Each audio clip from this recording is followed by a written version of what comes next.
Hello everybody and welcome back to Maths Miss Buick. We have another log equation here and we're asked to evaluate it and find a value for the overall equation. First of all, we look to see what are the bases of our logs, and we can see we've got a 2 here, a 3 and a 3. It's important to note that we cannot add or subtract logs which have different bases. So we can only work with logs which have the same base.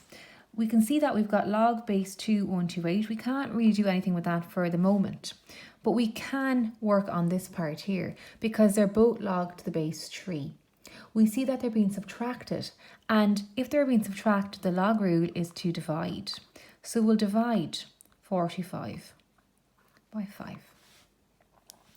We can write it out again, and we'll just simplify this one over here. And we can see that 5 goes into 45 9 times. So now we've got two logs and we can't add them because they're different bases, but we can evaluate each one individually and then add the numbers together. Before we do that, we better note that log to the base ay equals x is equivalent to ax equals y.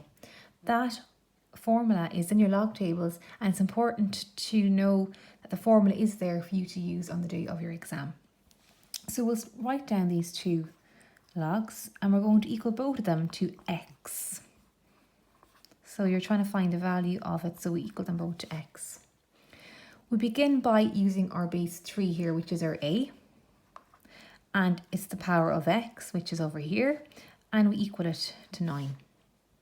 And we say that we have a base here, which is a prime, which is 3, so we have to keep the same base.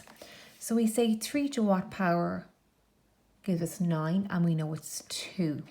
So we can equate it off and say x is equal to 2. That's that side. Now we have to look at the other side. Again, we'll follow the same procedure using this formula here, and our a is 2, which is our base, so we're going to put that down first, which is 2. And a power of x on that and equal it to 128. We can see that our base here is 2, so we're going to keep with the 2. 2 to the 7 is 128, so x is equal to 7. Now to finish our equation, we know that this log is now a value of 7 and this log has a value of 2, and they're being added together. So to finish it off, we're going to do 7 plus 2 is equal to 9, and your answer is 9.